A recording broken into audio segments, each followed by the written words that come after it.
Balitang sulit, siksik at walang kinikilingan. DZAR 94.1 Himig ng katotohanan. Sandigan ng bawat mamamayan. Ito ang Aratsada Moronggenyo. DZAR DZAR. Aratsada! Himig ng katotohanan. Sandigan ng bawat mamamayan. Balitang pinagkakatiwalaan. DZAR Aratsada Moronggenyos. Magandang araw Pilipinas, araw ng Lunes, ika-1 ng Disyembre. Narito ang inyong tagapagbatid, Mark Jones Batoon. At magandang hapon mga ka-Aratsada. Ako si Cassidy Aquino, ang inyong kaagapay. At kayo'y nagkikinig sa DZAR 94.1. Aratsada Moronggenyos, ang Radyo Uno para sa Moronggenyos. Para sa ulo ng mga nagbabagang balita, campaign para sa mga kababaihan, sinuportahan ng MNHS. Dating DPWH engineer, nagsoli ng 110 milyon sa gobyerno bilang bahagi ng restitution. Morong Rizal, nakatanggap ng DILG Seal of Child Friendly Award for Good Governance. Sports back kamo, Jude Garcia hiniyang bilang MVP speaker sa Proof Conference.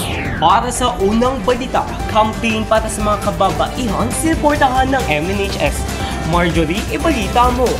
Nakiisa ang mga guro at mag-aaral ng Warang National High School sa 18-day campaign to end violence against women ng buong bansa.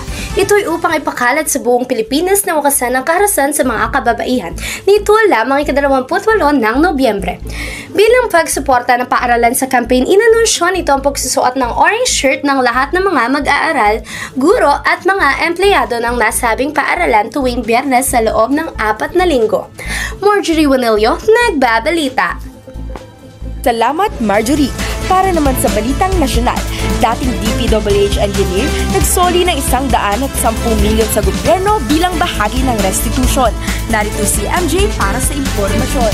Nilinaw ng Department of Justice o DOJ na nagbalik sa kaban ng bayan si dating DPWH Bulacan 1st District Engineer na si Henry Alcantara ng halagang 110 milyong piso ngayong 28 ng Nobyembre sa taong kasalukuyan.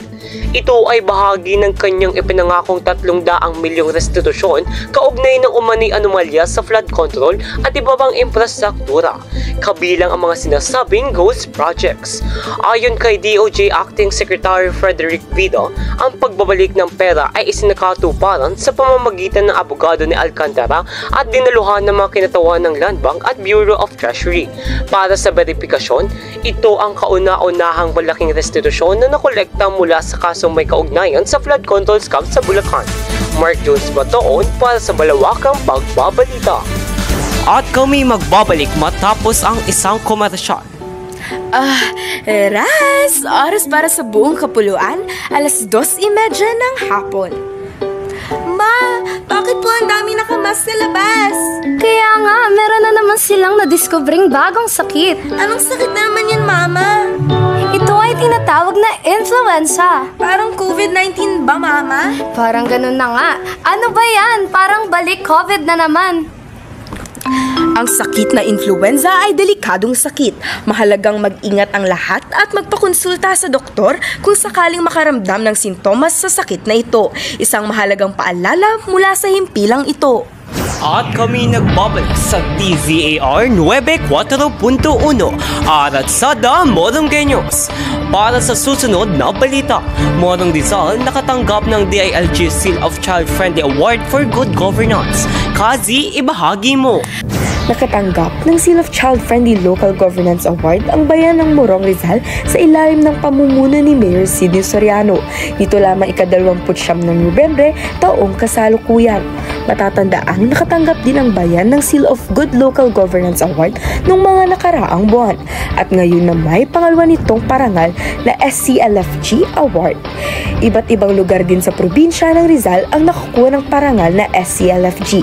Kabilang rito ang mga lugar na Cardona, Taytay, Angono, Pililla, Teresa, Halahala, Baras, Binangonan at Antipolo.